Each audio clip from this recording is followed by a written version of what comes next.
Buenas tardes. Os agradezco que hayáis venido aquí a esta jornada. Esta jornada que, como sabéis, y si no lo recuerdo un poco, es una continuación de la primera que tuvimos en noviembre, en la que esta Junta Rectora de la Demarcación y concretamente la Comisión de Ayuda al Exterior que preside José Emilio Herrero, que está aquí a mi derecha, pues tiene dentro de un plan de actuación que presentamos en octubre, tiene el objetivo final de a cualquier colegiado de la Demarcación de Madrid se le facilite una información que le sea importante para tomar la decisión de irse al país correspondiente en el que tenga previsto marcharse, y también al que esté en ese país, que sepa que la Demarcación de Madrid, mientras esté adscrito a la demarcación, va a estar, cuente con nosotros y que va a estar pendiente para ayudarle en lo que podamos desde Madrid. Es decir, que hay nuestra aportación es ayudar al colegiado, tanto madrileño, tanto que se quiera marchar a un país, como el que esté en ese país, para que desde aquí le podamos proporcionar toda la información y todas las ayudas que se puedan. Recordar dos cosas. La documentación, tanto de la jornada que hicimos en noviembre sobre el Reino Unido e Irlanda y la que vamos a celebrar ahora con Estados Unidos. Esta documentación, tanto la que está grabada como en papel, está en la Demarcación de Madrid. Lo digo esto para que aquel que la necesite, porque tome la decisión, por informarse, por lo que le entienda que le puede ser útil, que se ponga en contacto con el secretario de la Demarcación, con Miguel García Arbiti, que le proporcionará esta documentación para que le sea de interés. Yo creo que es, como espero que lo veamos en la jornada de hoy, pues de bastante interés tanto para el colegiado, por lo menos la primera que hicimos, así lo pareció, ¿no?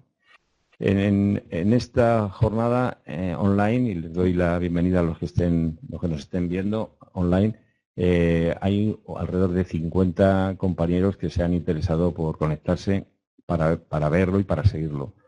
Espero que esto vaya en aumento, sobre todo por el interés, más que porque tengan ganas de marcharse a ningún país, pero por lo menos por el interés de escucharnos y tener una información adecuada, ¿no? Lo ideal de aquí es que todos tengamos claro el objetivo, que es que le demos, lo digo para luego las preguntas que se puedan surgir, que haya esa información que necesitamos para tomar una decisión de irnos a un determinado país. Y al revés, los que están allí, qué necesidades necesitan de la Demarcación de Madrid para que le satisfagamos sus necesidades, ¿no? Bueno, ya sin más, sí, quería comentar que dentro del plan de actuación que presentamos en octubre, nuestro objetivo era que el intervalo de como 4 meses, hacer una jornada como esta. Hicimos ya una, la de Reino Unido e Irlanda, ahora hacemos la de Estados Unidos y después del verano haremos otra que en un principio vamos a ir a Centroamérica y Sudamérica y empezaremos por Brasil. Y luego ya haremos otros países del continente iberoamericano. Muy bien, pues ya le voy a dar la palabra a José Emilio Herrero, que como comentaba antes es miembro de la Junta Rectora de la Demarcación y además es el presidente de esta comisión de ayuda al colegiado en el exterior. José Emilio, pues te dejo, yo me voy a... Muchas gracias, Miguel Ángel. Buenas tardes a todos, a los que estéis aquí y los que estáis online. Primero decir que el documento que supongo que habéis recibido cada uno cuando os habéis escrito, si no, pues lo tendréis colgado en la página web, ha sido elaborado por una serie de personas de diferentes estamentos, con diferentes currículums profesionales, que voy a explicar quién son. Es Antonio Bobet, que será uno de los que van a intervenir. Antonio es profesor de Ingeniería Civil en la Universidad de Purdue y además es buen amigo y compañero mío de promoción. Manuel Contreras es el director de FECOD Norteamérica. También todos en el fondo son amigos desde hace tiempo. También intervendrá en la sesión de hoy. Carlos Calderón no puede asistir, es profesor asociado en la Universidad de Newcastle en Reino Unido, pero ha estado en la Universidad de Nueva York bastante tiempo. Rebeca Gómez, que en este momento está en Canadá, desde Toronto intervendrá en esta sesión, es la responsable del proyecto de estructuras de la ETR 407 Extension. Ignacio Navarro, que es el Design Manager de la US 460 en Virginia, en Estados Unidos, también intervendrá en la sesión. Ignacio Pérez Genaga está también en la US 460 y es lo que se llamaría en español el gerente de la obra de la 460 en Virginia, en Estados Unidos. Por lo tanto, veis que tenemos gente de todas las procedencias, de la universidad, del diseño y de la construcción. El documento del que os comentaba antes, que al final tiene casi 40 páginas, cuando uno empieza a poner cosas una detrás de otra, pues llena más páginas de las que pensabas al principio. Sigue la misma filosofía que la anterior, es decir, intenta dar las claves o las preguntas que cada uno se hace cuando se plantea la disyuntiva de salir fuera de España, de salir a un país. Es una decisión que yo he dicho muchas veces, no es una decisión solo profesional, también es profesional, pero interesa aspectos personales y familiares obvios, evidentes, ¿no? Y por lo tanto es una decisión vital, no se la plantea uno solo por desarrollar una carrera profesional, sino al final es donde vas a vivir, donde vas a criar a tus hijos y donde vas a vivir con toda tu familia, ¿no? Y por lo tanto, uno de los aspectos que queríamos cubrir, y no me parece el menor, es los aspectos de la vida cotidiana, de la vida del día a día habitual. Estados Unidos, pues parece que lo conocemos por las películas. Todos sabemos que es Estados Unidos, pero está lleno de mitos y de cosas que cuando llegas no son tanto así como las que creemos desde Europa. Tenemos una imagen, yo creo, un poco distorsionada, y sobre todo lo que se puede decir de Estados Unidos, que es un país, se dice varias veces en el documento, un país enorme, multicultural, está hecho a base de agregar muchas culturas, lo cual es bueno para nosotros porque afectan bien en nuestra cultura, pero con una condición, que hay que cumplir las reglas. Y yo creo que es un país con grandes oportunidades para los ingenieros de caminos y para las empresas españolas, tanto de ingeniería como de construcción. Para los ingenieros, porque yo creo que somos muy competitivos en ese mercado también. Técnicamente estamos bien preparados, esta ya la comenté para Reino Unido y es exactamente aplicable aquí también. Y porque tenemos una gran capacidad de trabajo. Y Estados Unidos yo creo que es de los países en los que mejor se reconoce la capacidad de trabajo. Se dice que es el país de las oportunidades, donde el que trabaja mucho y bien sale adelante seguro. Y esto yo creo que es aplicable a nuestra profesión.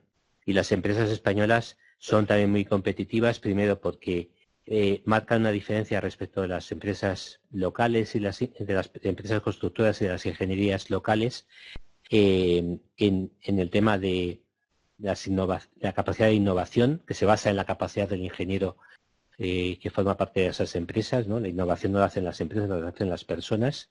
Pero nosotros tenemos la capacidad, como dicen ellos, de salirnos de la caja, de pensar fuera de la caja.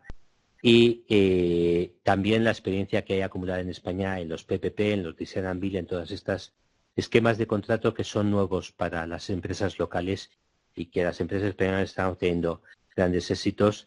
La empresa en la que estoy yo, pues ha tenido grandes contratos hace tiempo en Estados Unidos y, por decir otras empresas, pues dragados recientemente en los últimos meses a ese espectacular el número de contratos que ha obtenido tanto en Canadá como en la 288, como en el tramo del AVE, en diferentes contratos. Corpus Christi, el puente atirantado que será el más grande de Estados Unidos, pues se han adjudicado hace poco también.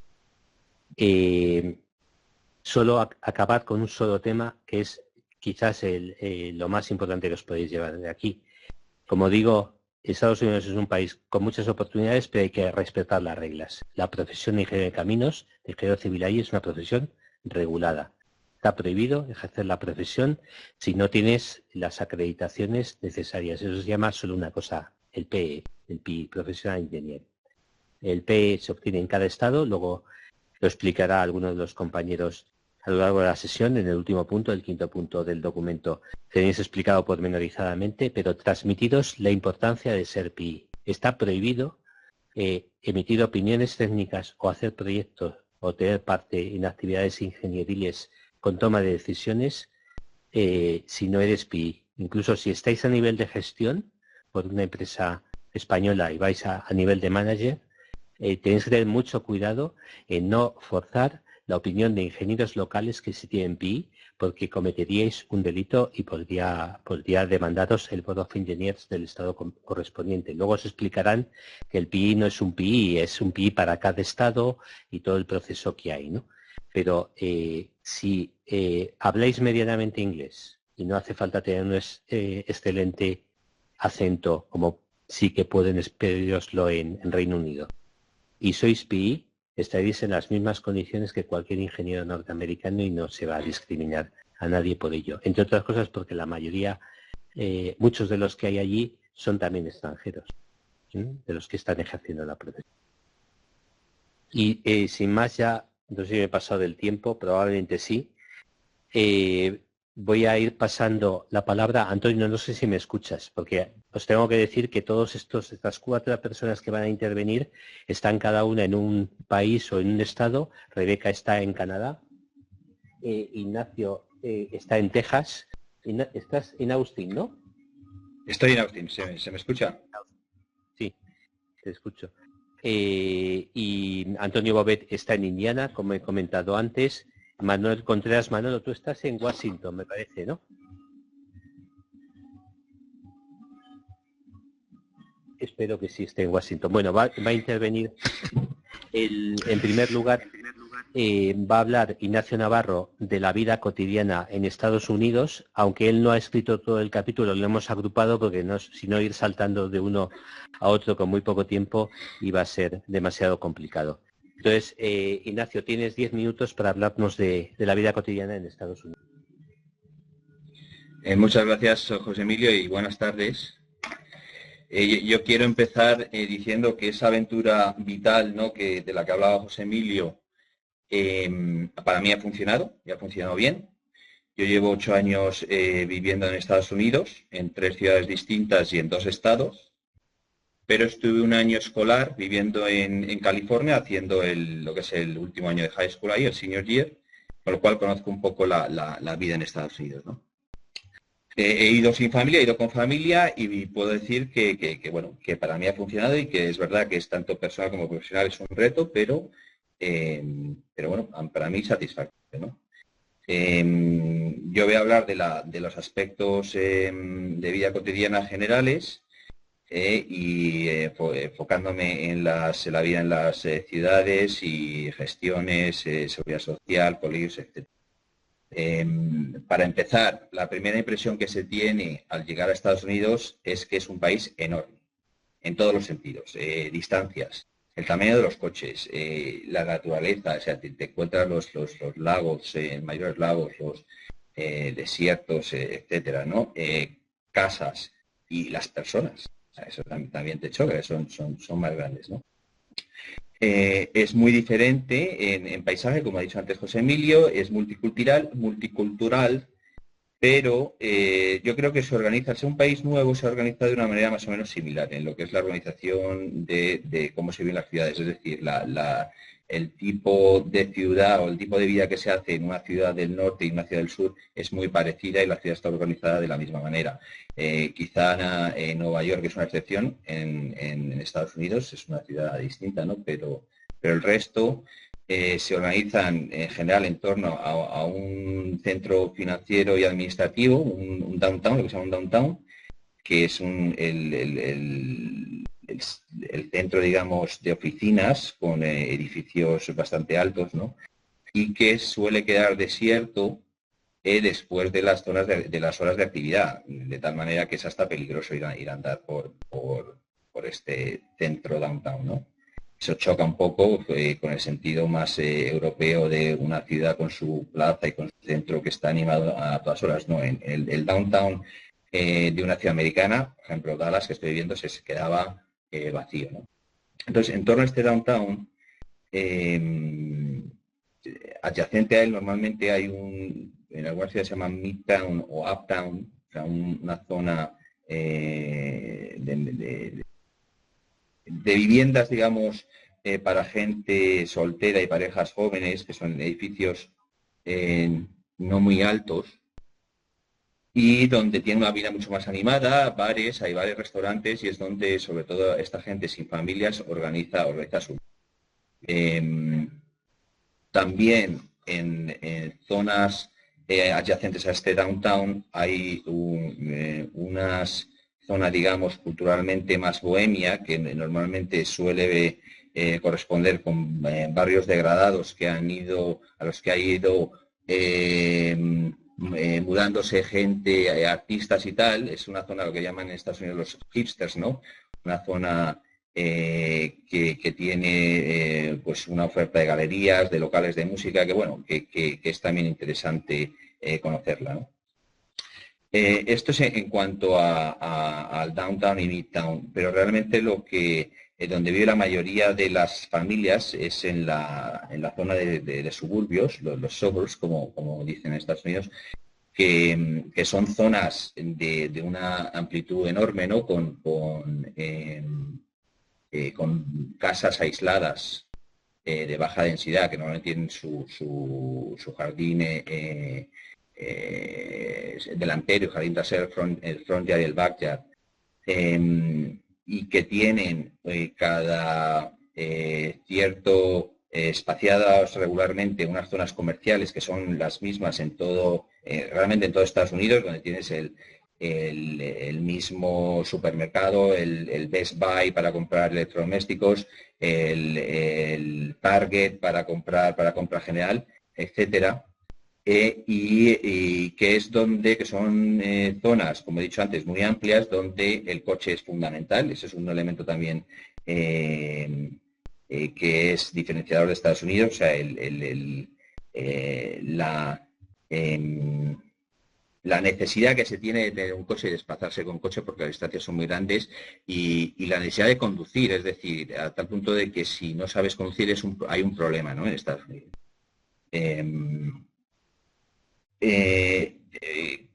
¿Qué más decir de las zonas de suburbios? Se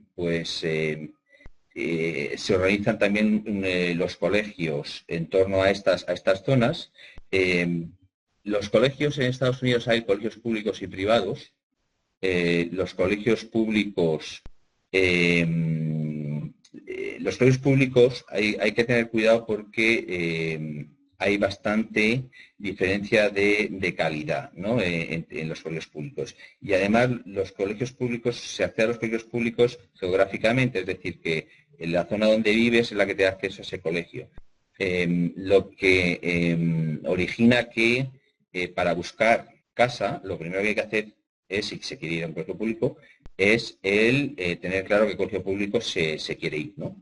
Y de hecho, al final, claro, el precio un poco de las zonas depende de lo bueno o malos que sean los colegios públicos. Estos colegios tienen unas instalaciones impresionantes, deportivas, con unos campos de fútbol, de fútbol americano, fútbol europeo, de béisbol, impresionantes, ¿no? Quizás el nivel académico es un poco menor que en España, la exigencia es un poco menor, aunque la enseñanza está más particularizada para el alumno que va bien. Al alumno ese se le dan la opción de escoger asignaturas más avanzadas, de manera que no es el sistema español, que tiene sus ventajas y inconvenientes, de una clase con la misma clase que va pasando de curso en curso, sino que hay una especie de pool de asignaturas en las que se puede elegir y y al que destaca se le facilita, ¿no? el progreso. Claro, también el que no destaca, pues no se tira de él como se tira en España. En relación a la universidad, algo que se me había olvidado de los colegios, hay colegios privados, pero los colegios privados son bastante más caros que en España, de muy buena calidad, y de hecho muchos se miden por el número de doctores y de másters que enseñan, pero son muy caros, ¿no? Son realmente a veces una opción que solo accesible para muy pocos. Hay algunos colegios religiosos privados que tienen ciertas subvenciones y bueno, y son más accesibles. Pero bueno, lo normal es que sean bastante caros. En cuanto a la Ignacio, universidad, sí. perdona, como se está pasando el tiempo, quizás luego hablar algo de la universidad. ¿Por qué no hablas un poquito del tema de las gestiones y el tema de los impuestos, ¿no? De acuerdo. Las gestiones, a ver, es fundamental, dos cosas importantes. Es fundamental sacarse el número de la seguridad social, que es un número que no tiene que ver con la seguridad social, pero es un número casi para confirmar tu identidad y para entregar los impuestos. Ese es una gestión que hay que hacer nada más llegar. Y la otra es sacarse el carnet de conducir, el famoso ID, que no solo sirve como carnet de conducir, sino como un auténtico DNI, ¿no? Esas son unas gestiones fundamentales. Luego, impuestos. La tributación en Estados Unidos es más baja que en España. Sin embargo, hay un impuesto federal y un impuesto estatal. El impuesto federal es el mismo para todo el territorio, pero el estatal varía mucho entre un estado y otro. Y hay, de hecho, 5 estados en los que no existe el estatal. O sea, que es algo que también hay que mirar. Es decir, Texas, Florida, Washington State, Wyoming y no sé si es Dakota del Norte o del Sur, no tienen impuesto estatal. Con lo cual, bueno, tu nivel adquisitivo sube, ¿no? Existe un convenio con España para evitar la doble imposición. Son 183 días el umbral entre la estancia en un país o en otro. O sea que eso también hay que tenerlo en cuenta el primer año que se va. Y luego hay un impuesto, el IVA en Estados Unidos se llama el Sales Tax, es menor que en España, bastante menor, cosa que no es difícil, claro. Es en torno al 7%. Variando, o sea, es en torno al 7% que habría en los estados. Y hay que tenerlo en cuenta cuando se compra, porque no está etiquetado en el precio de salida. La sanidad, otro tema importante, la sanidad, que es un tema bastante controvertido y en general está siempre en debate. No me he pasado de los 10 minutos, pero en fin, es privada y es muy importante tener un seguro privado, porque no existe la sanidad pública española. Hay que enterarse bien las ofertas, las distintas, lo que te ofrecen las distintas empresas de sanidad. Hay un copago que hay que hacer en cada visita y hay una cosa que es muy importante y se hace sin ningún pudor, es preguntar cuando vas a ir al médico, ¿esto está cubierto, no está cubierto, cuánto está cubierto, cuánto me va a costar? Y se pregunta, y de hecho hay gente que se dedica simplemente a hacerte un plan de lo que te va a costar, lo que te puedes ahorrar, y si a lo mejor tienes que esperar al año siguiente para que te entre. Bueno, y nada más. Luego ya, pues, si en las preguntas quizás entramos en más detalle en alguna cuestión. Emilio. Efectivamente, muchas gracias, Ignacio. El documento tiene un montón de páginas, este capítulo, con un montón de aspectos. Y yo creo que Ignacio ha cubierto lo más. Lo único, perdona, José Emilio, lo único quizás para hablar del idioma, hay gran parte de la población que no habla inglés, pero se establecen digamos, no necesitan hablarlo, pero se establecen en guetos o por su entramado familiar, no necesita hablar en otro idioma, sobre todo, por ejemplo, español o chino, ¿no? Sin embargo, el idioma para hacer negocios en Estados Unidos es el inglés. Y es muy importante el aprenderlo, el aprender el vocabulario específico de la profesión. Y hay estados en los que, por ejemplo, Florida o incluso en Texas, hay personas o professional engineers que hablan español, pero nunca en una reunión se hablará en español, se hablará siempre en inglés. También hay que decir que después de estar un cierto tiempo hablando en inglés, esta jerga, digamos, técnica se aprende y al final es fácil entenderse y comprender lo que dice. Muy bien, muchas gracias, Ignacio. Entonces vamos a pasar al siguiente capítulo que aborda el tema de la vida profesional en los Estados Unidos. Veréis en el documento que hay varios capítulos, lo hemos agrupado en dos. En el primero va a hablar consultoría y construcción, va a hablar Rebeca Gómez, y luego hablará Antonio Babet sobre docencia y universidades. Entonces, Rebeca, no sé si me escuchas. Estás ahí ya. Sí, Muy bien. sí, sí, sí. Sí, buenas tardes. Buenas Entonces, tardes a Marta, todos. si te apareces cuando toca. Sí, sí, Bueno, pues sí. nada, 5 minutos. Bien, voy a intentar ser breve y resumir y sacar un poco las ideas principales que yo considero que hay en el documento. Bueno, primero eso, comentaros que yo llevo 5 años también aquí fuera, he estado trabajando en Estados Unidos 2 años y medio y ahora en Canadá y la experiencia la verdad que ha sido bastante positiva. Sobre la vida profesional. Bueno, en el mercado laboral americano, un ingeniero recién terminado empieza a trabajar bajo un contrato que se llama aquí Engineering in Training. Entonces, tiene que estar 2 años un poco bajo la supervisión de un profesional ingeniero. ¿Por qué he querido empezar con esto? Pues para dar la importancia al profesional ingeniero, a la figura del PI, al licenciado, que es lo que se ha comentado anteriormente José Emilio. Luego más tarde otro compañero, Manuel, os comentará más de ese tema. Siguiendo un poco el documento, todo el tema respecto a salarios, relaciones laborales, procedimientos de trabajo, yo creo que está muy bien explicado en el documento, con lo cual yo no voy a comentaros nada de ese tema. Si tenéis alguna duda más adelante, pues la podréis luego preguntar. Respecto a consultoría y construcción, que son las dos partes que nos interesan. Respecto al consultor americano.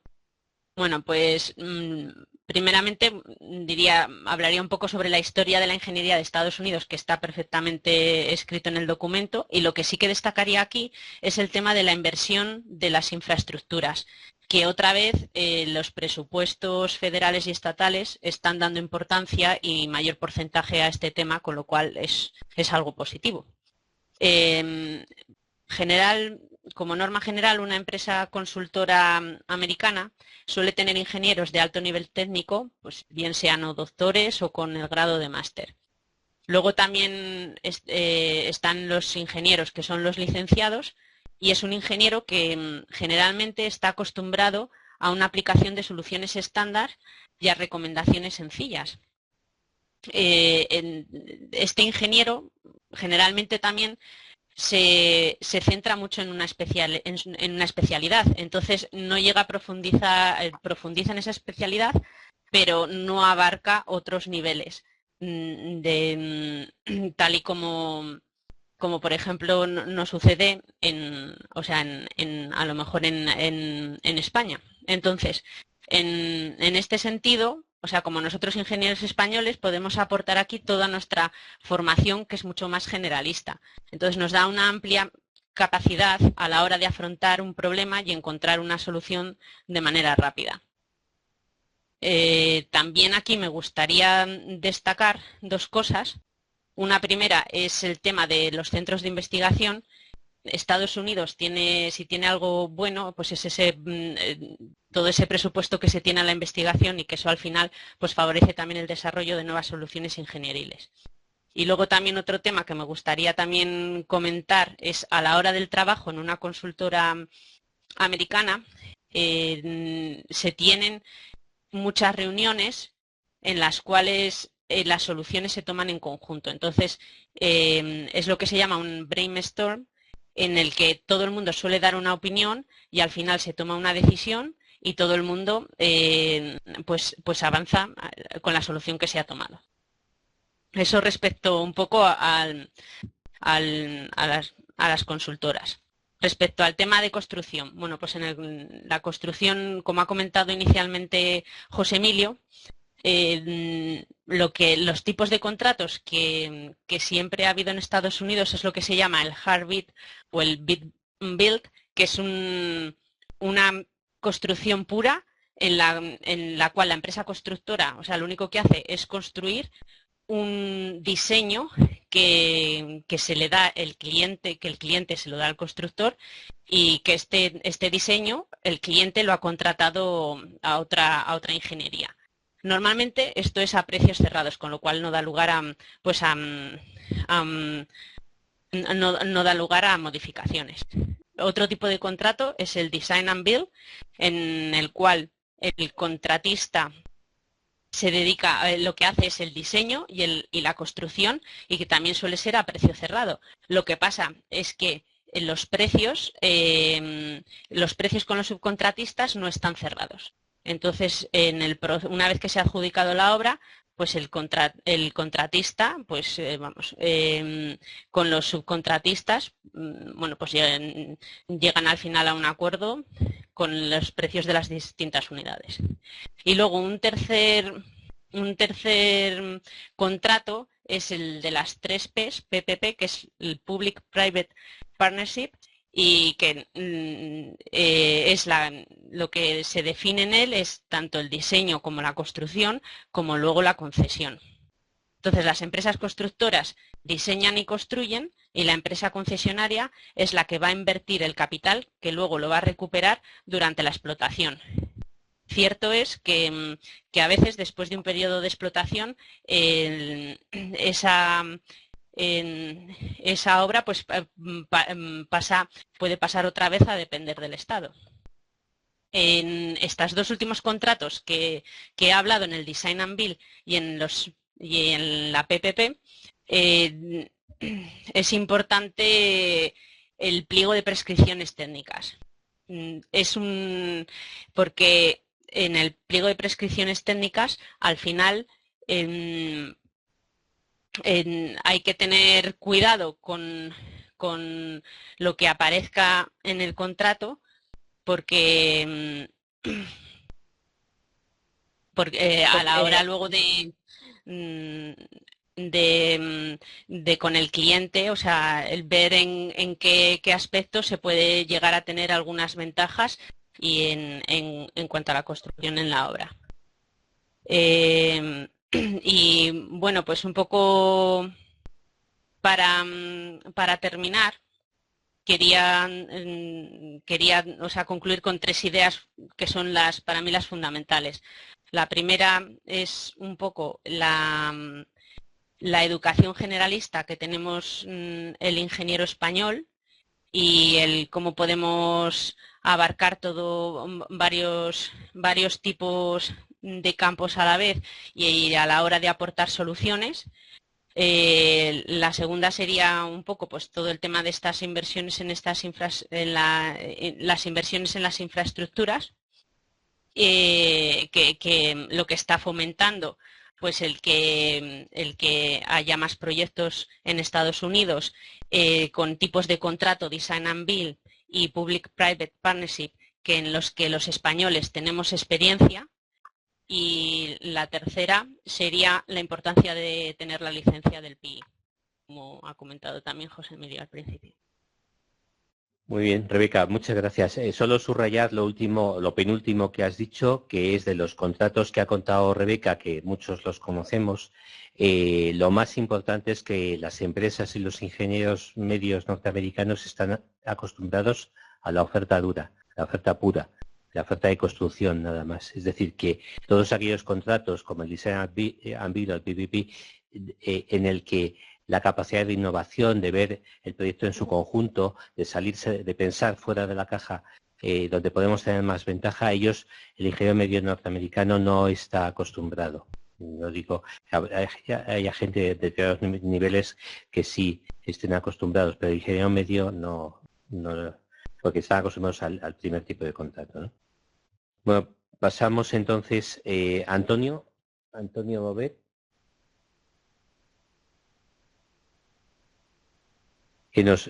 Antonio va a hablar ¿qué tal, Antonio?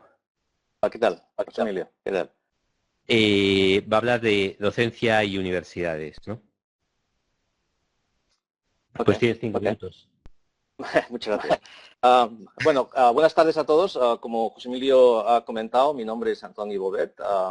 José Emilio y yo somos compañeros de carrera y nos miramos el uno al otro y nos vemos todavía muy jóvenes, supongo, ¿verdad, José Emilio?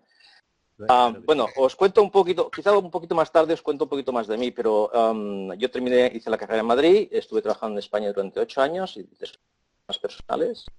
Fui a Estados Unidos, hice el doctorado en Estados Unidos y ahora estoy en la Universidad de Purdue, de Ingeniería Civil, es la que aquí se llamaría Ingeniería de Caminos, pero aquí se llama Ingeniería Civil. Creo que soy el más veterano, llevo en Estados Unidos 23 años, ya soy americano, bueno, tengo la doble nacionalidad la española y la americana, entonces llevo dos pasaportes cuando entro y salgo de España, pero bueno. En fin, y os cuento un poco mi experiencia, que como os podéis imaginar ha sido muy positiva. Estoy aquí, mi familia también está aquí y la verdad que este es un país de grandes oportunidades y vale la pena pensar si estáis dispuestos a hacer el salto del charco y venirse por aquí. Yo voy a hablar un poquito de la parte de investigación y docencia, que es la parte que conozco un poco más.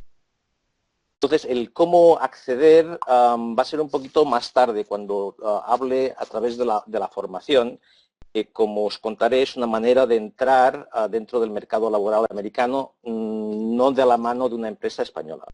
Pero bueno, en Estados Unidos como en España, para docencia, sobre todo la investigación, está organizada el trabajo en dos grandes tipos. Los centros de investigación, que serían parecidos a los centros como el de España, las universidades. Entonces, los centros de investigación típicos aquí son los laboratorios nacionales, que normalmente están subvencionados por el gobierno federal, más en particular por el Departamento de Defensa o por el Departamento de Energía. Normalmente el tipo de trabajo es de investigación, se entra dentro de un equipo de investigadores, donde hay una serie de proyectos, son proyectos que se adquieren de manera competitiva, hay una solicitud que se realiza al gobierno federal, hay muy poquita financiación interna, y entonces es parte de un equipo. En ese equipo de investigación pues se analiza una serie de problemas o de asuntos que puedan ser de interés, pues como digo, al gobierno federal. Nosotros estaríamos más quizá involucrados en temas de energía, en temas de infraestructura, por ejemplo. En cuanto a las universidades, que es un poco donde yo estoy metido y me estoy trabajando y conozco un poquito más, hay fundamentalmente de cara al tipo de trabajo que se hace, hay dos grandes tipos. Unas que son más que nada dedicadas a la enseñanza, serían universidades relativamente pequeñas y normalmente son universidades privadas. Las otras que son una combinación de docencia, de enseñanza e investigación con diferentes proporciones, depende de si la universidad es pública o privada. Pero un poco para tener en cuenta de cuál es la carga de trabajo en cada cosa que hacemos, en las universidades que se dedican a la enseñanza, pues yo diría que un porcentaje entre un 70, quizá un 80% del tiempo está dedicado a la enseñanza. Eso incluye no solo dar las clases, sino prepararlas, reunirse con los estudiantes, hacer proyectos con los estudiantes, preparar nuevos cursos. Un 10 o un 20% estaría dedicado a la investigación. Todas las universidades quieren un poquito de investigación porque es una manera de aumentar los recursos y la financiación. Y un 10% a lo que aquí se llamaría servicio. Es decir, servicio dentro del departamento, dentro de la universidad o servicio en asociaciones técnicas, como por ejemplo la que Jorge Emilio y otros hacen en el Colegio de Caminos. Aquí sería la American Society of Civil Engineers, o como yo, por ejemplo, que estoy muy metido con la American Rock Mechanics Association. Pero en las universidades que se dedican a que hay un balance entre la investigación y la enseñanza, pues quizá entre un 40 y un 50% sería investigación, quizá un 40% sería enseñanza y entre un 10 y un 20% sería quizá ese servicio.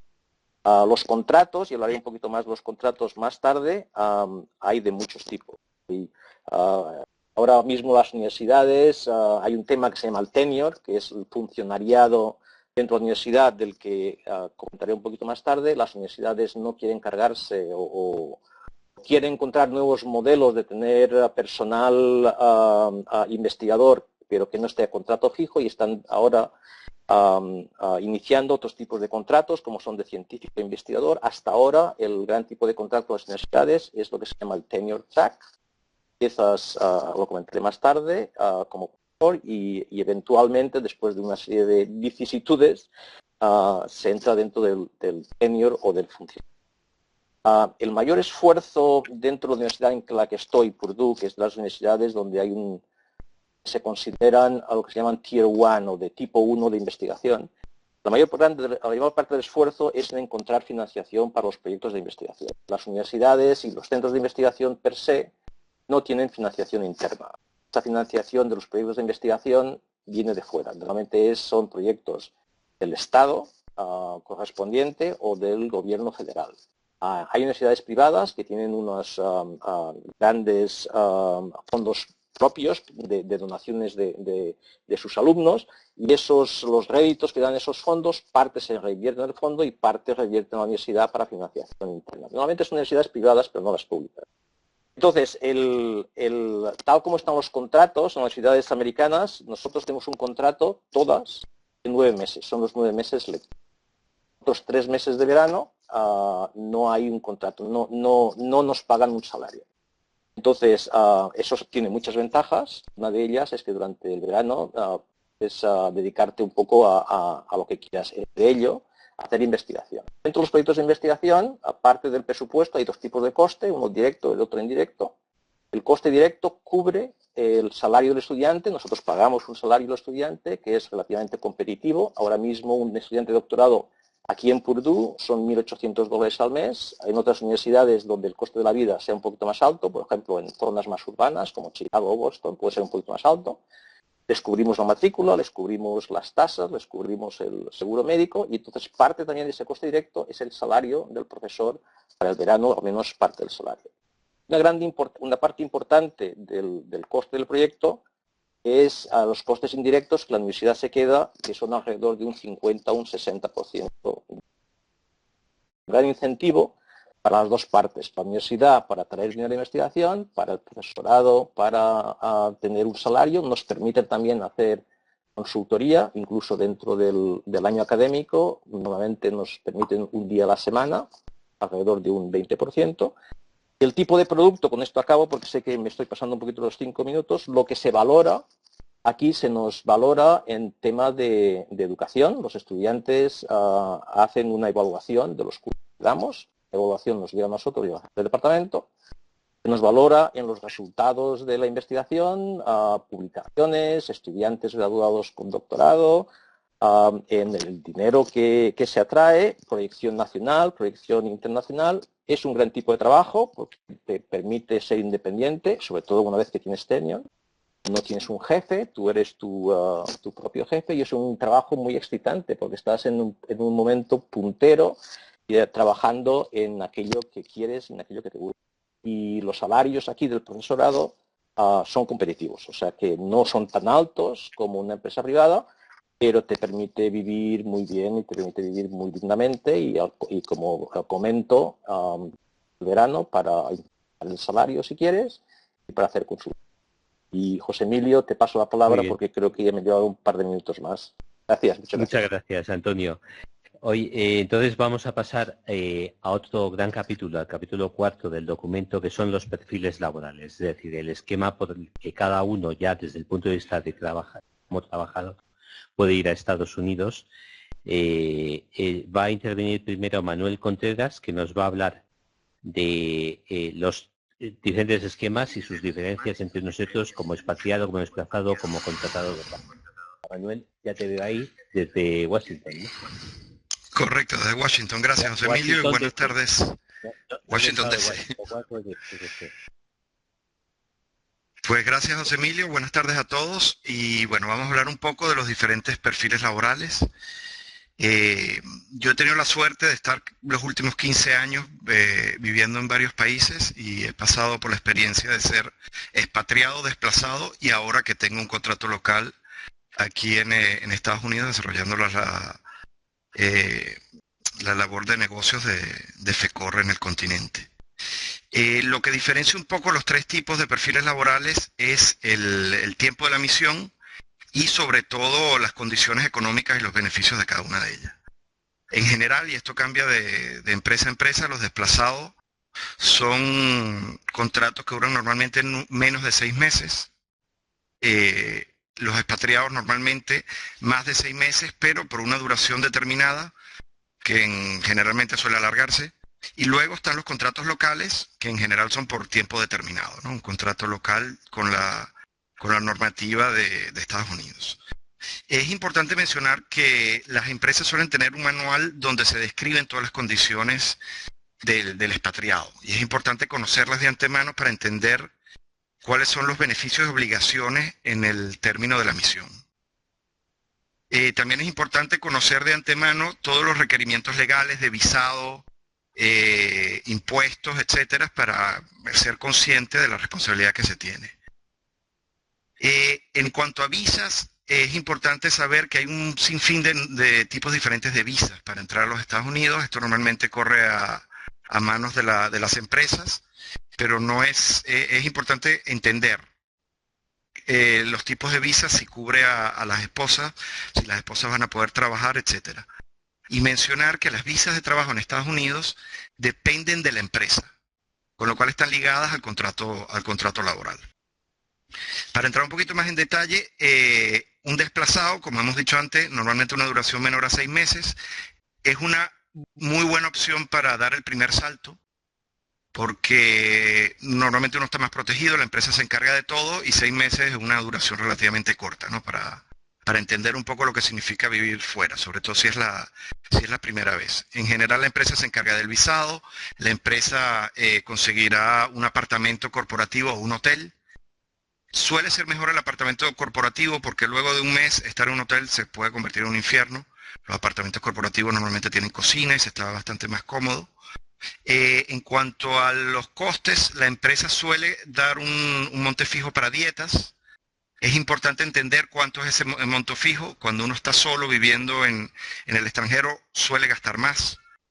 Hay empresas que cubren los costes por facturas. En ese caso es importante no abusar de la confianza de la empresa en cuanto a los costes. Algo muy importante es el seguro médico. En Estados Unidos la medicina y la salud es muy costosa. Es recomendable que el seguro médico que tiene que estar cubierto por la empresa no sea reembolso, sino que sea la empresa de seguro que pague directamente los costes médicos. En el caso de expatriados, pues normalmente es por más tiempo, 1, 2, 3, 4 años. Hay veces que se alarga mucho más.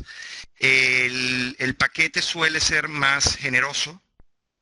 En principio se mantiene el sueldo en España, se añade un complemento que va a depender del coste de la vida al lugar geográfico donde uno se muda en Estados Unidos.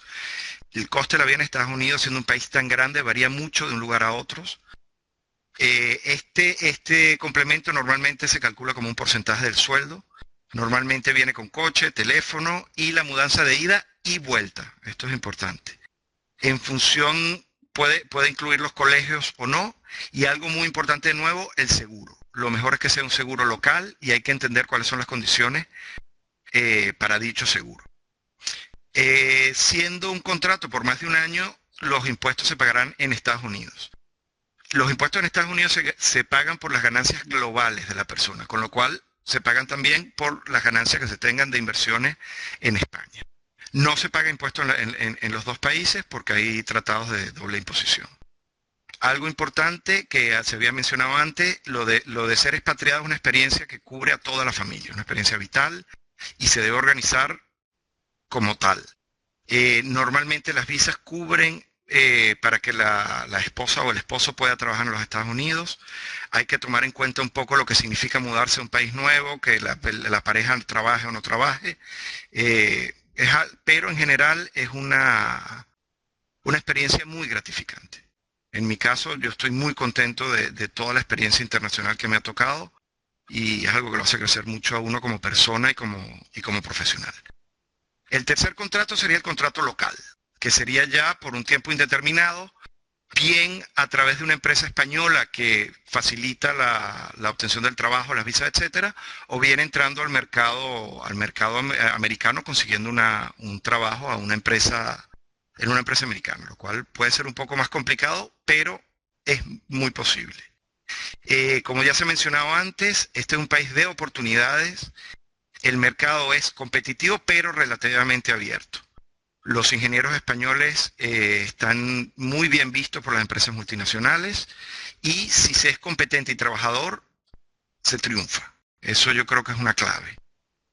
Hay que tener en cuenta que las condiciones laborales en Estados Unidos son muy diferentes que en España. Los sueldos son más altos, pero hay que tener cuidado porque son más altos porque hay muchas cosas que se deben cubrir con ese sueldo. No existe la seguridad social como se entiende en España, los seguros son privados, no existe indemnizaciones por despido, los días libres son menores, pero a eso no hay que tenerle miedo. Simplemente hay que sacar bien la cuenta de lo que significa tener un sueldo más alto. Aquí la gente ahorra para cubrir todos esos costes que en España quizás estamos acostumbrados a que se cubran solos, ¿no? O que se paguen, se descuenten de nuestro salario. Importante entender lo de los tipos de visado. Hay visados que dan un acceso más fácil a lo que es el Green Card, que es lo que es la residencia permanente. Normalmente son los visados tipo L. Eso es muy importante si uno desea quedarse en Estados Unidos y pasar luego a pedir la nacionalidad. Los visados tipo H son más restrictivos y en todo caso los visados están siempre ligados a las empresas, con lo cual si uno pierde el trabajo, pierde el visado. Eso es importante entenderlo. Como ya se ha mencionado en muchas ocasiones, es fundamental en cualquier caso obtener el PI. Y luego en el capítulo 5 hablaremos un poco más en detalle de lo que eso significa. Muy bien, Manolo. Vamos ahora a otro capítulo que hemos añadido en este mismo capítulo, un apartado sobre el tema de la formación, porque hemos visto, lo apuntamos también en la jornada de Reino Unido, que muchas veces tenemos la dificultad de explicar cuál es nuestro nivel de formación en otro país. Y además, cuando nuestra titulación no se llama ni siquiera ingeniero civil, tenemos que explicar qué es esto de caminos en inglés, pues no es sencillo, ¿no? Entonces, una forma de hacerlo es obtener alguna titulación, o bien hacer un máster o alguna titulación allí que ponga en valor todo lo anterior. Entonces, ya obteniendo buenas notas y teniendo una buena titulación allí, se nos va a valorar mucho más nuestro background anterior. Y de esto nos va a hablar, junto con el tema del idioma, volvemos a pasar la palabra, pegamos otro salto de 1000 millas a Indiana y nos lo cuenta Antonio. ¿Qué tal, José Emilio? Pues sí, Antonio, bueno, a ver como si puedes recortar un poquito el tiempo porque vamos un poco... Ok, haré lo que pueda. Bueno, el tema, la pregunta es cómo se accede al mercado laboral americano. Es a través de una empresa española, es relativamente fácil porque la empresa te desplaza, al tema se encarga de los visados.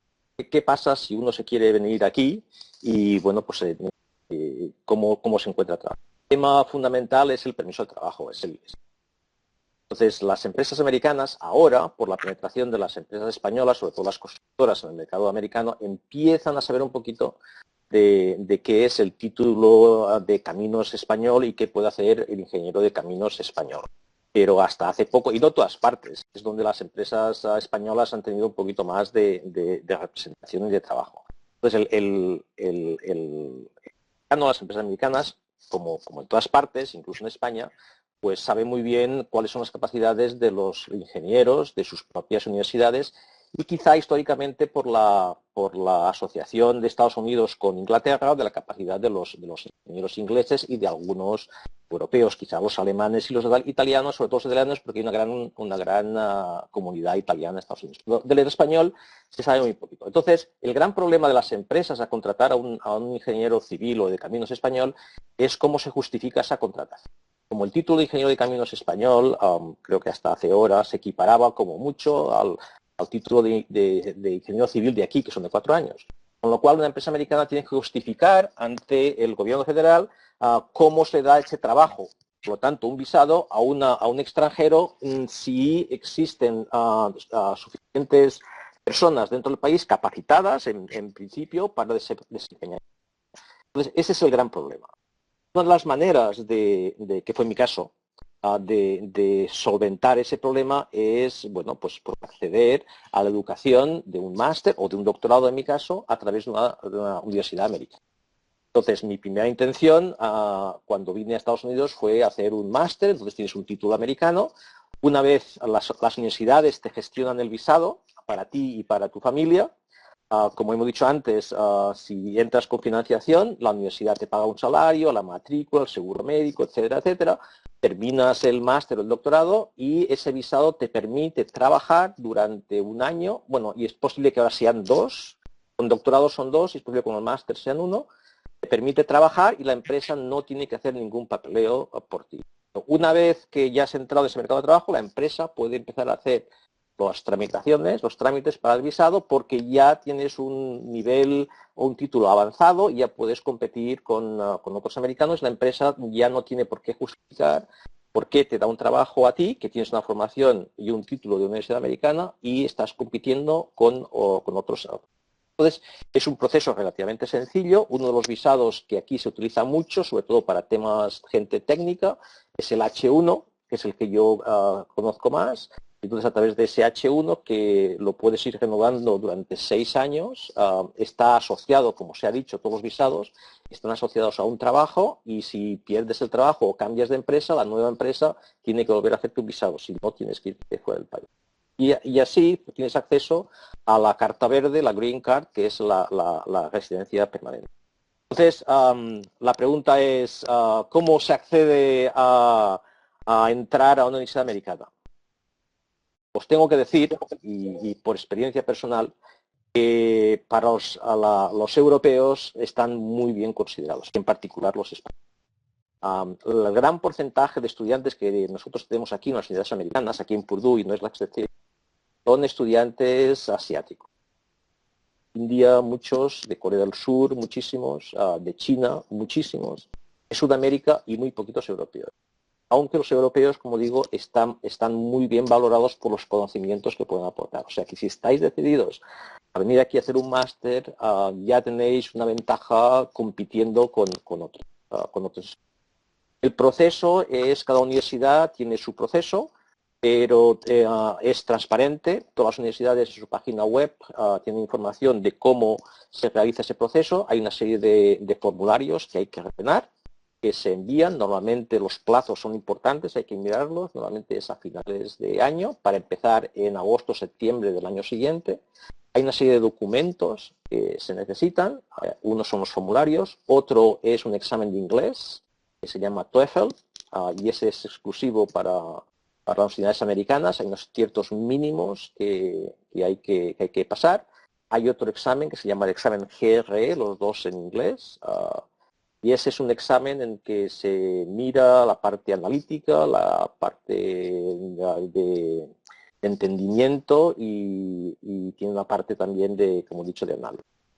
Hay una serie de cartas de recomendación que se piden. Aquí en Estados Unidos, en lo que se llama el peer review, la evaluación de los peers es muy importante. Entonces, normalmente se piden 3 cartas de recomendación de colegas, de profesores, que avalen a esa persona. Por ejemplo, se va a hablar más tarde del PE, del Professional Engineer. También se necesitan esas cartas de recomendación. Entonces, esa solicitud se manda, se evalúa, y las universidades son las que al final deciden si admitir a esa persona, y si se la admite, si se le da financiación o no.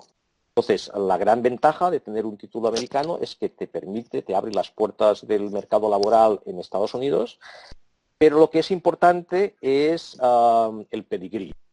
De qué universidad te has graduado. Y ese es así como en España, pues normalmente todas las universidades de ingeniería de caminos pues dependen del Estado, y el título está reconocido. Aquí no es así. Aquí las universidades normalmente tienen que estar reconocidas por lo que se llaman ABET, acreditado por ABET, pero aunque eso es una serie de mínimos, pero luego hay una serie de rankings, y dependiendo de qué universidad te gradúas, pues las empresas tienen una cierta valoración de ese título. Entonces es importante saber un poquito eso, cómo funciona. Entonces, en universidades de ingeniería civil hay 2 grandes tipos. Unas son las públicas. Purdue es una universidad pública. Hay otras que son también reconocidas como muy buenas, la de Illinois, por ejemplo, la de Michigan, la de Georgia Tech, las universidades de California. Todas esas están muy bien valoradas. Luego hay universidades privadas, como el MIT en la de Boston, Stanford en una de California. Hay otras privadas, pero quizá ya no tan dedicadas a ingeniería. Entonces, tener un título de una de esas universidades, de verdad que te abre el mercado laboral. Y no solo eso, sino que es que además te encuentras con alumnos graduados de esas mismas universidades y entonces haces un poco de network, hay un poco de soporte, de ayuda interna de la gente que ha salido de esas universidades. Voy a hablar un poquito, en los 2 minutos que me quedan, un poco del entorno de vida como estudiante o como profesor en una universidad. Como he dicho, hay 2 grandes tipos. Unas son las públicas. Las públicas nacieron con un acto del Congreso, una ley del Congreso de finales de los 1800, que se llamaba el Morrill Act, en el cual el gobierno federal donaba terreno a los estados para crear universidades. La mayor parte, no todas, pero la mayor parte de las universidades públicas en Estados Unidos son lo que se llaman land grant universities, que son las universidades ligadas a esa ley del Congreso. Entonces, son universidades que se establecieron y se desarrollaron en lo que inicialmente era un entorno rural. Pues la ciudad ha crecido en torno a esas universidades. Por ejemplo, ese es el caso, Illinois ese es el caso, y otras, hay otras que son en zonas urbanas, como por ejemplo las privadas, por ejemplo las de land grant como Purdue. La ciudad crece alrededor de la universidad, la vida alrededor de la universidad está ligada a la universidad, hay una gran población que es flotante, muy joven.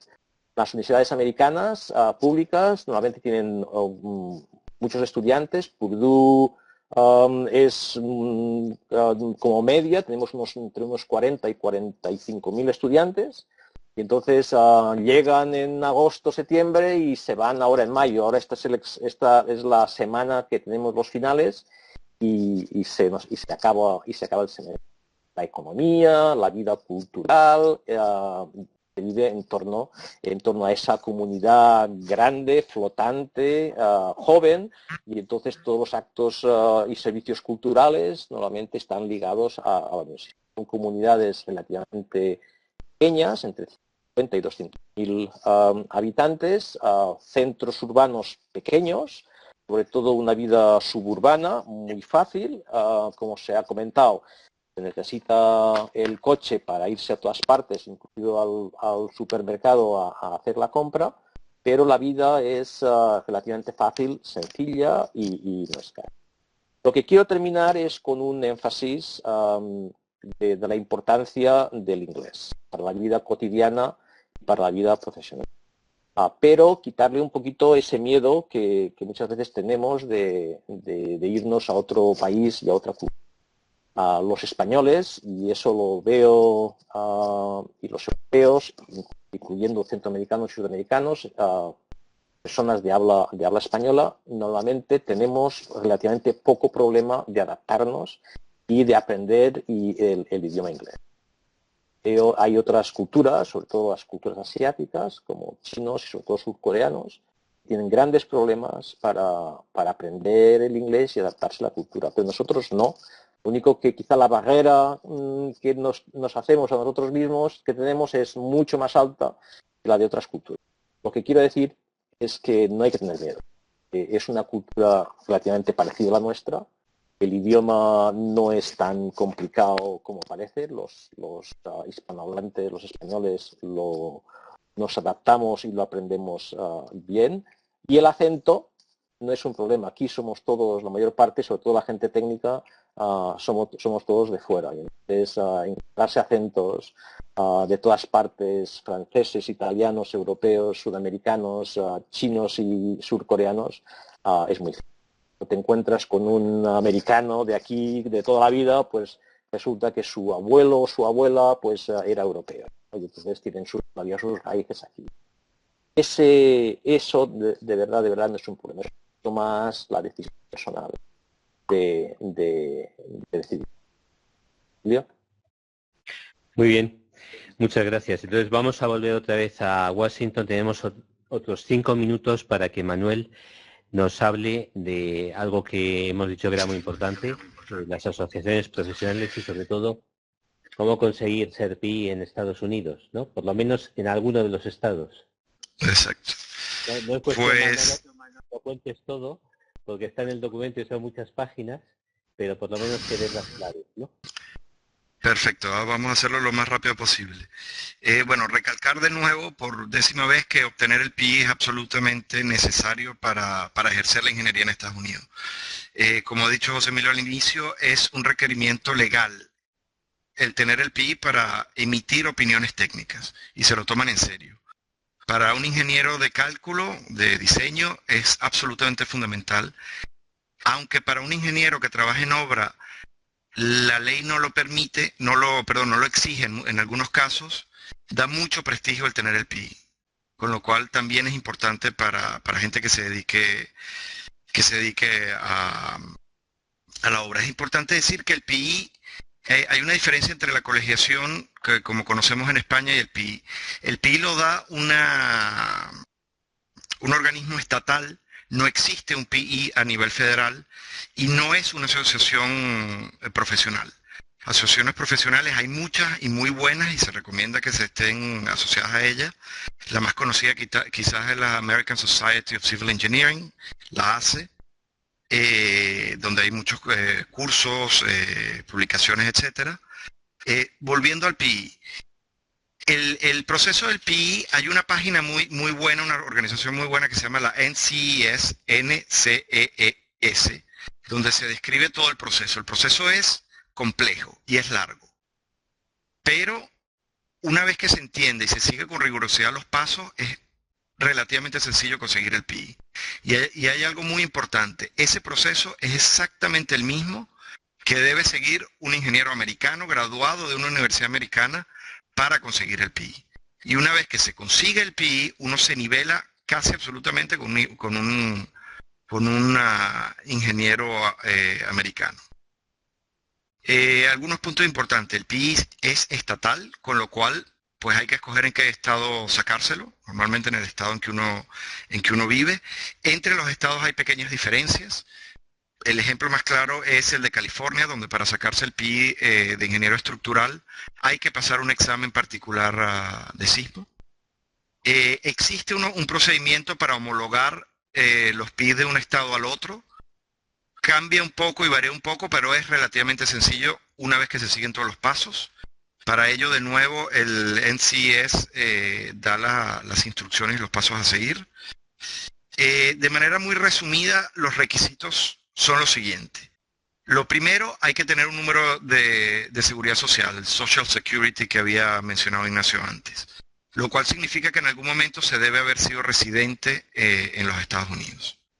Hace falta un título y el programa de estudio traducidos al inglés. Hace falta tener experiencia entre 4 y 5 años, esto depende de cada estado.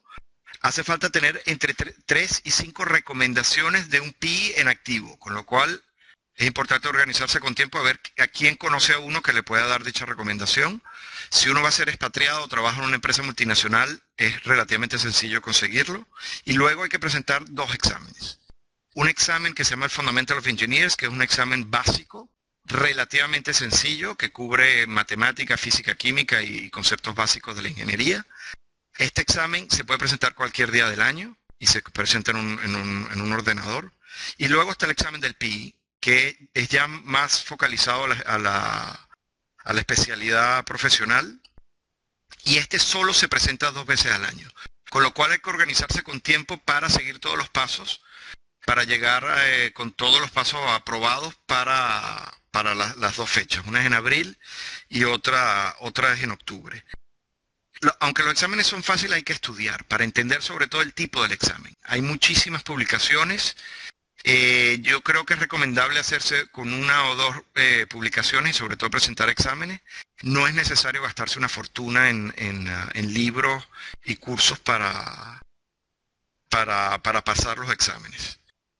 Y yo creo que eso es un poco todo, haciendo hincapié de que es fundamental sacarse la licencia. Manuel, apuntar 2 cosas que las titulaciones nuestras en algunas de las universidades donde se imparte Ingeniería de Caminos han sido acreditadas por el ABET, lo cual es importante para hacer este proceso luego en Estados Unidos, lo simplifica algo. Y luego el Fundamentals, que a los que tenemos algo más de años nos da un poco más de reparo empezar a estudiar otra vez termodinámica, pues hay en algunos estados en el que puedes hacer, cuando tienes muchos años de experiencia, te hacen un Weber que te eximen de ese examen. No en todos los estados. Por ejemplo, en Virginia creo que es uno en que no se hace el Weber, pero en Texas sí. Y la posesión de máster te evita una serie de años de experiencia, pero no es imprescindible para obtener el PI. Bueno, nos hemos pasado 10 minutos del tiempo previsto y estamos a vuestra disposición para las preguntas que tengáis, tanto de aquí como Antonio, si tienes algunas preguntas de la gente online, también las puedes ir pasando.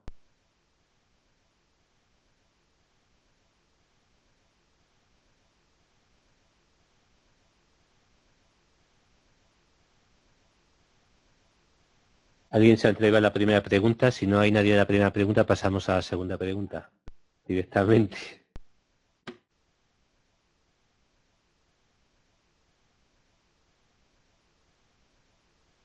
Jesús.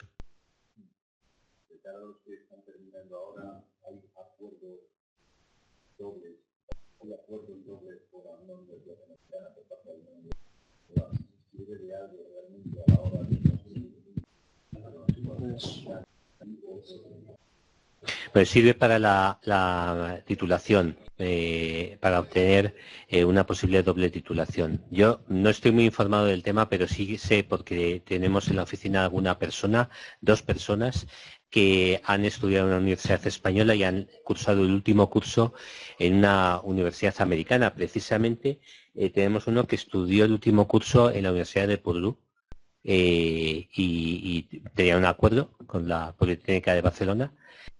Hay otra, la de Ciudad Real tiene otro acuerdo con UT, la Universidad de Texas, y también hacen parte del curso allí en Estados Unidos. No sé cuál es el tipo de titulación, pero al menos puedes exhibir una titulación norteamericana que va a ser muy...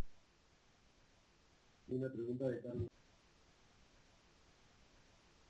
Me gustaría saber si podría informarme de la vida personal y profesional en California. Muchas gracias. En California, no sé si, Manuel, ¿tú tienes más experiencia en California a lo mejor? En licencias. ¿Y cómo? Respecto a la parte de licencias del PI o la vida en general. La pregunta, no sé si la has oído, la pregunta es sobre la vida personal en California. Yo no sé si lo pregunta porque se dice que California no es exactamente igual que el resto de los estados y bueno, los que habéis estado allí veis que se diferencia en algunos aspectos y en la profesión de la ingeniería también se diferencia, ¿no? Yo no he vivido en California, pero estamos haciendo un proyecto en California y me ha tocado viajar allá a menudo. Del punto de vista personal, California es un lugar fantástico. Bueno, California es un lugar muy grande. California se dice que es lo más europeo de Estados Unidos, ¿no? Bueno, es una mezcla entre Europa y el Caribe, porque tiene un clima fantástico. Hay una mezcla, hay mucha mezcla cultural, la comida es muy buena, con mucha, por supuesto, iniciativa mexicana. Del punto de vista personal, las ciudades que yo conozco son maravillosas. Del punto de vista de la licencia del PI, es el estado más riguroso, por así decirlo, ya que tiene su propio examen para pasar el PI, donde tiene pues un sísmico importante. Del punto de vista profesional también es el que tiene el DOT o el Department of Transportation, que sería equivalente al ministerio local, con, digamos, la fama técnica más importante de los Estados Unidos. Con lo cual hay que decir que todos los estados el DOT es el Departamento de Transportes y en California se llama de otra manera, no se llama DOT, se llama Caltrans, ¿no? Correcto. Y que tiene miles de funcionarios que hacen ellos mismos los proyectos. Entonces están muy orgullosos de que ellos tienen un alto nivel técnico. No sé, me voy a guardar mi opinión sobre la eficiencia de ese sistema, pero la verdad es que ellos están muy orgullosos de él. Correcto. Hay una en la sala, Antonio, luego pasamos la otra online. Aparte del PI, que ya nos ha quedado claro que es totalmente imprescindible para poder ejercer la profesión a nivel legal incluso, quería saber si otras certificaciones como el PMP, que ahora mismo también se está poniendo muy de moda aquí en España, también está reconocida allí y también te puede servir a equipararte a ingenieros americanos. ¿Podéis contestar alguno? ¿Cuál es la certificación que dices? Project Management Professional. Ah, ya, está muy de moda ahora. Sí. No sé si, claro, es que eso es más de management, más que de... No sé quién podría contestar a esa pregunta.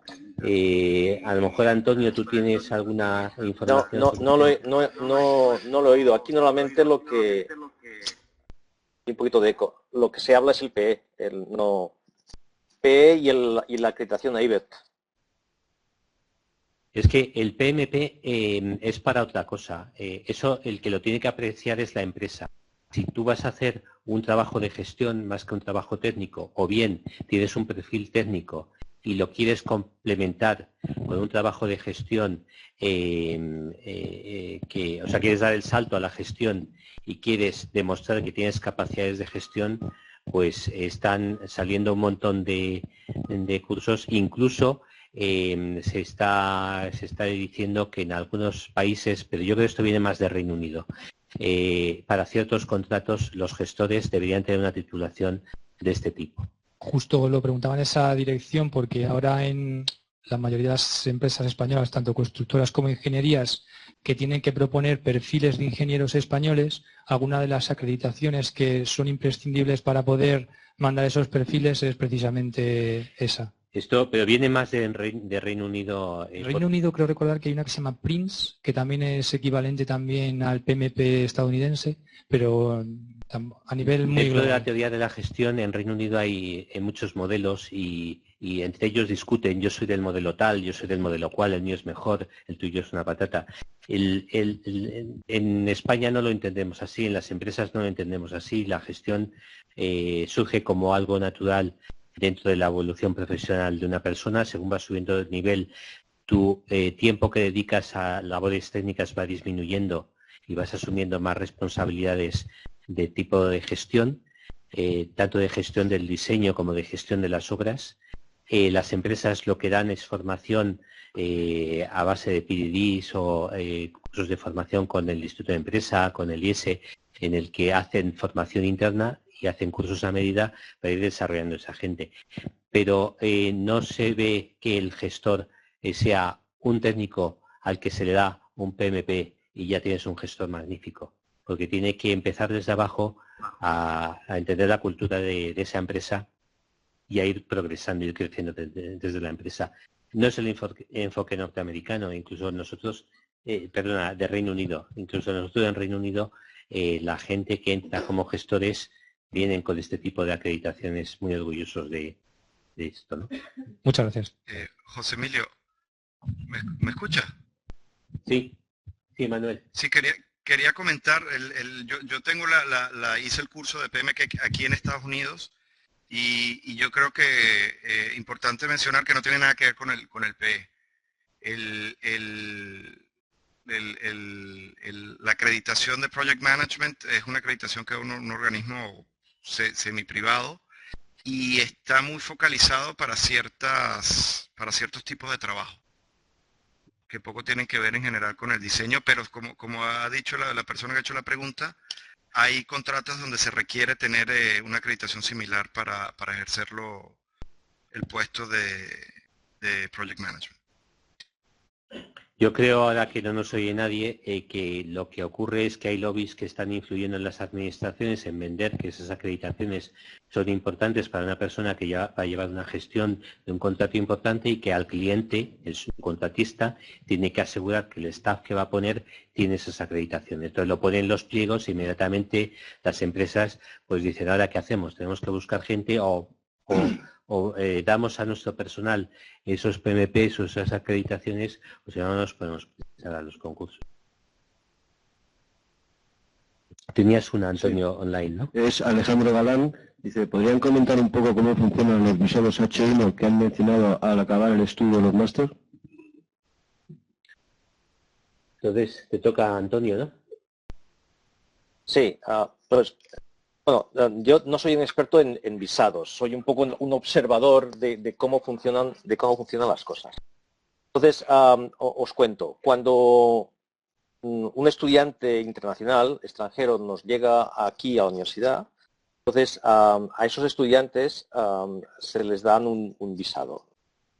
Entonces hay dos tipos de visados, uno es el J1 y el otro es, no me acuerdo, bueno, es igual. Entonces, esos te permiten estar en la universidad, en Estados Unidos, durante un periodo que corresponde al tiempo en que vas a estar haciendo tus estudios. Entonces, una vez terminados los estudios y te dan el título de máster o de doctor, entonces ese visado te permite trabajar en Estados Unidos, no hay que hacer ningún papel más ni ninguna, simplemente decir he acabado, empiezo esta fase y te permite trabajar, creo que es un año, probablemente 2. Cuando yo lo hice era un año para máster y doctorado, creo que ahora lo han extendido a 2. Entonces, durante ese tiempo te permite buscar trabajo y empezar a trabajar. Porque si no, los visados, tanto los H1 como otros, que están ligados a una compañía o a unos estudios, en cuanto terminas el trabajo o terminas el estudio, al día siguiente, técnicamente, tienes que irte del país. Entonces, para alguien que ha terminado unos estudios, bueno, pues eso no es viable. A Estados Unidos les interesa que esa gente que se ha formado técnicamente bien en universidades americanas se quede. Sí, la F1. Vi a alguien que lo estaba comentando aquí, es una F1. Entonces, hay un periodo de 1 o 2 años en que se puede trabajar. Entonces, la empresa te contrata, pues esa empresa es la que te gestiona un visado. La mayor parte de los estudiantes que nosotros tenemos que están en esa situación y que se les contrata en una empresa son contratos H1. Por ejemplo, cuando yo me vine a la Universidad de Purdue saliendo de mi doctorado para trabajar, la universidad me hizo un H1. Entonces, es un visado que está asociado a titulaciones técnicas. Hay unos números máximos de visados que se autorizan al año y cada vez el Congreso de Estados Unidos se pelean para dar más o dar menos. Las empresas tecnológicas americanas necesitan un montón de ingenieros, muchos más que el número de visados. Entonces hay un periodo del año donde se abre el cupo y muchas veces se cierra, se termina, o sea que es una labor de preparación para que llegue ese momento. Entonces, ese visado H1 está asociado al trabajo, a la universidad o a la empresa. Si por la razón que sea uno se cambia de universidad o se cambia de trabajo, hay que volver a hacer un visado H1 porque si no, lo he dicho, al día siguiente te tienes que ir del país. Esos visados se pueden renovar hasta un máximo de 6 años, el visado H1. Entonces, al final de esos 6 años hay que cambiar de estatus. Entonces, pero bueno, durante 6 años te da tiempo para pedir la Green Card, parte de residencia permanente. Si al cabo de los 6 años eso no se ha hecho, hay que cambiar de visado. Esos visados se pueden prorrogar, pero en condiciones muy especiales, y si no, hay que irse a otro tipo de visado, que hay muchos dependiendo de las condiciones en las que uno esté, etcétera, etcétera. Bueno, el F1 que Alejandro Galán subrayaba, que era el otro que tú decías, Antonio, yo lo conozco bien porque mi hijo está estudiando en la universidad en Wisconsin y tiene el F1 y se lo he tramitado yo, o sea que me lo sé un poco. Y efectivamente es para 5 años y cada año, lo que decías Antonio es verdad, que está ligado a que está estudiando en la universidad. Entonces cada año tiene que llevar un impreso, cuando entra en el país tiene que llevar un impreso en el que la universidad le certifica que está matriculado para el próximo año. Pero aunque tenga la visa para 5 años, si él no está matriculado o no se puede matricular o le echan a la universidad porque es un vago, que no es el caso, pues él no podría entrar en los Estados Unidos con ese visado, aunque lo tuviera.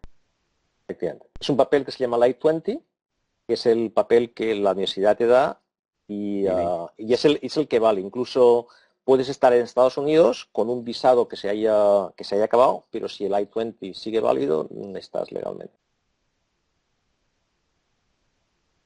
¿Tienes alguna más, Antonio? Sí, hay varias, desde luego. Pues. Una que ponía también, Antonio Yo he sido admitido... Acércate al micrófono. Yo he sido admitido en 2 universidades de USA para hacer un máster, pero ninguna de las 2 he conseguido financiación total. ¿Hay alguna manera de conseguir financiación de alguna otra manera?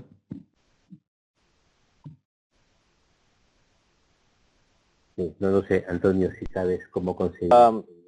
Bueno, lo que estaba comentando, las universidades, hay financiación, hay poquita, la poquita que hay normalmente es para americanos y sobre todo para minorías, para la diversidad dentro. Entonces, la financiación que hay aquí, como digo, es muy limitada. Si no hay financiación, si no te han dado financiación, será difícil que en cuanto llegues haya maneras de... Hay maneras. Siempre, una vez que estás dentro de la universidad, si buscas, hay maneras de financiar. Por ejemplo, hay financiaciones de teaching assistant, de estudiantes que dan clases. Entonces, algunos de nuestros estudiantes, por ejemplo, han conseguido financiación fuera del departamento en los departamentos de español, por ejemplo, pues para dar clases. Hay algunos tipos de financiación que la universidad también da, por ejemplo, pues para temas de trabajar con estudiantes. Pero claro, eso no lo vas a saber, no lo vas a empezar a poder buscar hasta que llegues. Y va a ser muy difícil que llegues y en el primer día la encuentres. O sea que normalmente el primer semestre es muy... Normalmente vas a estar con grandes probabilidades de no tener financiación. Claro, ese es un poco la historia. No, claro, a la financiación te podría decir, pues a ver qué también puede haber en España, pero supongo que también las condiciones para buscar financiación en España pues también serán complicadas, ¿no? No son fáciles. Hay una pregunta sobre el P, otra vez sobre el PI, y quería hacer un comentario al respecto sobre si es necesario para hacer el diseño allí. Evidentemente, ya lo hemos comentado que sí es así, pero más que eso, y contar una anécdota. Yo cuando he ido en muchas ocasiones a Estados Unidos me entrevisto con ingenierías que están trabajando para nosotros y habitualmente pues sé de mi especialidad de estructuras y hablamos sobre estructuras y emito opiniones técnicas. En teoría, legalmente no lo puedo hacer. Evidentemente no me llevan a prisión por ello porque estamos en buen ambiente. Pero sí he tenido ocasiones en que la discusión ha llegado a ser más tensa y el consultor estaba haciendo cosas que yo consideraba que no eran correctas y cuando se han puesto las cosas tensas sí que la conversación ha ido por el lado de cuidado que estás forzando mi brazo y te puedo denunciar al Board of Engineers del estado de Texas. Y eso es muy serio. O sea, las normas en ese país están para cumplirse y el que se salta las normas la paga. No se puede ejercer la profesión ni emitir opiniones técnicas si no se tiene el PI. Eso yo creo que ha quedado claro. Y si estás en la gestión de obra, en algunas ocasiones, si estás hablando con consultores, estás en el borde de esa situación, ¿no? Por eso muchos de los que están en gestión de obras están sacando también el PI para no estar en riesgo, ¿no? No sé si hay alguna pregunta más o hay dos más. Miguel, Miguel, estás un poco nervioso porque nos van a echar, ¿no? ¿A qué hora nos echan? Ah. No quería decirlo, pero eso es por lo que estás nervioso, en realidad. No. Es una pregunta sobre los niveles académicos de aquí y la repercusión que puede tener allí tanto en el mundo académico como en el profesional.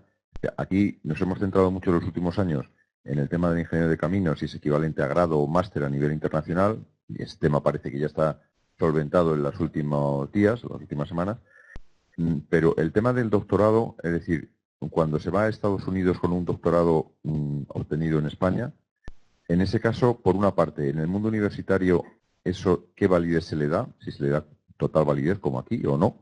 Y segundo, si en la obtención del PI tiene alguna influencia o no tiene nada que ver. Pues eso, además lo hemos comentado, lo contesta Antonio. Sí. Los doctorados aquí en Estados Unidos es un título que se admite como universal, en el sentido de que si eres doctor de una universidad española, americana o china, el título es reconocido aquí y eres doctor. A ver, es una desde el punto de vista de todos los efectos. Desde un punto de vista oficial, si quieres hacerlo oficialmente, hay un proceso que es legal a través de acuerdos entre los países, es a través del acuerdo de la Haya. Entonces hay un proceso administrativo. Yo lo hice para que mi doctorado en Estados Unidos fuera reconocido en España. Por ejemplo, depende de la legislación del país. Explico. Por ejemplo, en España, si quieres acceder a una serie de puestos, por ejemplo, a la universidad, nuevamente, cuando se convocan, a ser un doctor y nuevamente te dicen que tienes que ser reconocido por doctor en España. Entonces, eso quiere decir que tiene que haber un proceso legal que te reconozca el doctorado. Ese no es el caso en Estados Unidos. En Estados Unidos, por ejemplo, la universidad convoca una plaza de profesorado. Tú eres un doctor por la Universidad Española, puedes mandar tu solicitud y te será considerado como si fueras un doctor americano. De hecho, ahora a las universidades americanas normalmente se contratan doctores por universidades americanas, por las razones que te puedes imaginar. También se están contratando doctores de universidades extranjeras. Ayer tenía aquí un compañero de la Universidad de Northwestern y su doctorado era de la Universidad de Milán. Entonces, o sea, que está reconocido. Desde el punto de vista de trabajo. Desde el punto de vista de legal, hay unos trámites que se llama la apostilla de la Haya, y largos y tal, pero te serán reconocidos. Normalmente el doctorado, de cara al PE, que se necesitan esos 4 o 5 años de experiencia, con el doctorado se te convalida. Que os ahorre. Había una última pregunta ahí. Hola, buenas tardes. Otra allí. Este año espero acabar la carrera en la Politécnica de Madrid y a partir de octubre pues me gustaría, no tengo la experiencia suficiente para conseguir el PI todavía, pero tengo algo de experiencia trabajando y me gustaría saber pues cómo de fácil o difícil puede ser ir allí a Estados Unidos y tratar de buscar algún programa de Graduate Engineer o algún tipo de primer empleo allí en alguna empresa. ¿Cómo puede ser ese proceso? O sea, dices sin pasar ninguna transición de formación en Estados Unidos, directamente buscar un empleo allí en Estados Unidos. Yo creo que lo más fácil es a través de una empresa española, ¿no? No sé si estáis de acuerdo todos los que estáis al otro lado del charco, pero hay, como he comentado antes, empresas españolas que están consiguiendo contratos muy importantes y aunque en principio están los expatriados, cuando es un ingeniero, ni siquiera se puede hacer legalmente, o sea, para mandar un expatriado, una empresa española a Estados Unidos, tiene que llevar al menos un año la empresa. La empresa tiene unas visas que se llaman blanket visa, con la que cubre como una manta a diferentes empleados. La empresa dice, yo para cumplir con este contrato necesito mandar tantos empleados. Entonces negocia una visa para todos, conjunto, ¿no? Pero eso no vale para nuevos empleados, tienen que llevar al menos un año. Eso es en este sentido, en el otro también, para traer americanos desde a España, a formarles aquí o a trabajar aquí, pasa exactamente igual. Todos estos temas son bilaterales. Entonces, en tu caso, es difícil entrar en una empresa y irte como expatriado. Sería acordar con una empresa e irte como empleado local, como contratado en los estados. Y si tengo familia allí y me gustaría ir allí y estar buscando algún trabajo, incluso en empresas estadounidenses, al tener la acreditación ABET, pues, o sea, puede que tenga algún problema. Tú entras en Estados Unidos con la ESTA, con la excepción de visa por ser país comunitario, España, y entras con un objetivo. Y tu objetivo vas a declarar o business o turista, ¿no? Entonces, si declaras turista y en teoría o business, no puedes estar buscando trabajo. Eso es lo que dice la ley. ¿no? En teoría tú entras y no puedes estar durante 90 días, puedes estar allí, pero no puedes estar buscando trabajo. ¿Qué es lo que pasa? Pues que la gente lo hace, va y lo hace. Las posibilidades antes, yo creo que ha sido, no sé si Antonio o Manuel lo ha estado comentando, para una empresa norteamericana contratar un ingeniero español, si no conoce el valor que le puede dar ese ingeniero español, y pues es un poco complicado. Tiene que hacerte sponsor, para contratarte legalmente tiene que hacerte sponsor y tiene que demostrar que no hay otro ingeniero norteamericano que pueda hacer la misma labor que tú haces. Cuando es al revés pasa exactamente igual. España tendría que demostrar que ese ingeniero americano no hay otro español que lo pueda hacer. Entonces es más complicado para las empresas. La cosa es que tengas ya una titulación de allí. Las cosas cambian radicalmente. Si ya tienes cualquier otra titulación, pero de ese país. Vale, muchas gracias. Nada. Sí, la última. Yo quería, José Emilio, a lo que has dicho quería añadir una cosa que no he comentado en la parte que he hablado yo sobre el ingeniero español y que es un punto negativo, que es el tema del conocimiento de toda la normativa americana y toda la common practice. Entonces, todo eso, al no tenerlo, o sea, el demostrarlo a una empresa americana que lo tienes, pues es una cosa que va en principio en nuestra contra. Hay un tema que no es una tontería, apuntando a lo que dice Rebeca. Es que Rebeca y yo somos de estructuras. El enfoque estructural que tienen los códigos norteamericanos es muy distinto al europeo. Ellos han cambiado el código de los estados límites, de la seguridad por estados límites, hace poco, a la LRFD que llaman. Nosotros llevamos trabajando en Estados Unidos 7 años, 8 años. Ya nos lo sabemos. Pero al principio, lo que te cuesta trabajo son las unidades, el sistema de unidades. Es una locura. Es un caos, no es un sistema, es un caos. Y parte del trabajo, del tiempo que dedicas, parte de tus neuronas, un montón de ellas, se dedica a que el momento flector está en kips por fit y por inche. O sea, con unidades muy complicadas. Y luego toda la normativa es distinta, claro. Bueno, yo me dedico actualmente a licitaciones en Estados Unidos y volviendo al tema del PI, por ejemplo, los pliegos de licitación, por ejemplo, en un design build, que suele haber varias posiciones, pero las 3 más importantes pueden que sea el project manager, el design manager y el construction manager, y el PI solo se lo exigen al design manager, estando el project manager por encima en toma de decisiones. Entonces, es un poco contradictorio con lo que habéis estado comentando. Sí, bueno, en realidad hemos dicho que la exigencia es así, tú tienes que emitir opiniones técnicas y firmar proyectos solo si eres PI.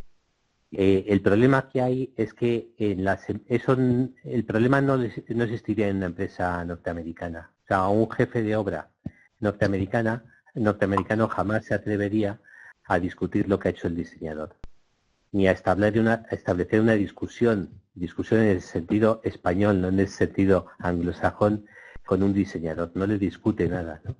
Simplemente lo hace y organiza su obra, ¿no? El ingeniero español, si termina haciéndolo y dice, esto es una barbaridad, aquí hay mucha armadura, a ver qué narices me haces, ¿por qué no me quitas eso? Ahí está metiendo una opinión técnica y si hace eso, si sobrepasa esos límites, pues sí tendría que estar cubierto con un PI, porque no puede tener un problema. O sea, tienes razón, legalmente no es necesario, pero no se puede pasar esos límites a emitir opinión. Gracias. José Emilio, ¿me escuchas? Sí, sí. Sí, quería añadir un par de comentarios. Uno es relativamente al visado. El sistema americano está basado en la confianza y que todo el mundo va a hacer lo que se espera de él. Por ejemplo, entras con un visado en Estados Unidos y se espera de que cumplas con las leyes. Si te pillan en que has estado trabajando con un visado que no te corresponde, no solo te echan del país, sino que te van a prohibir volver a Estados Unidos durante...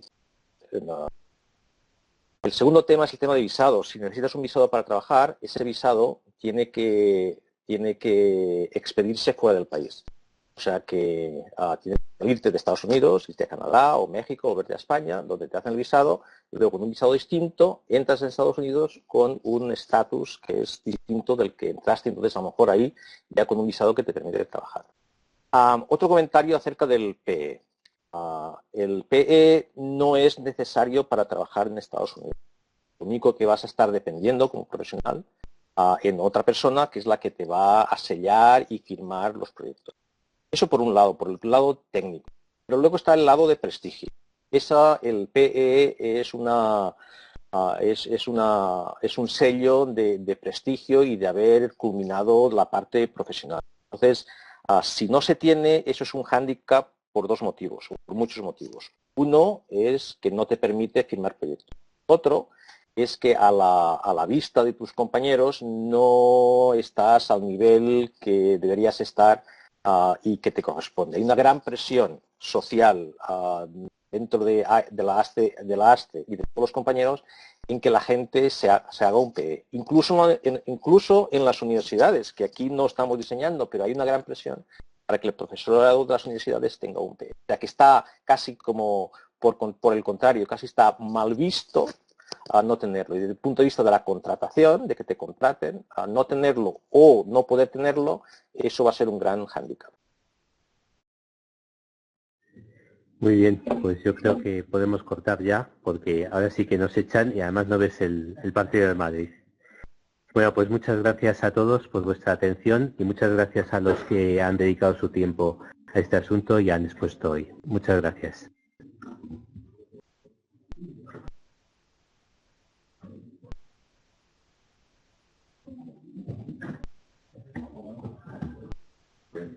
Bueno, ya está.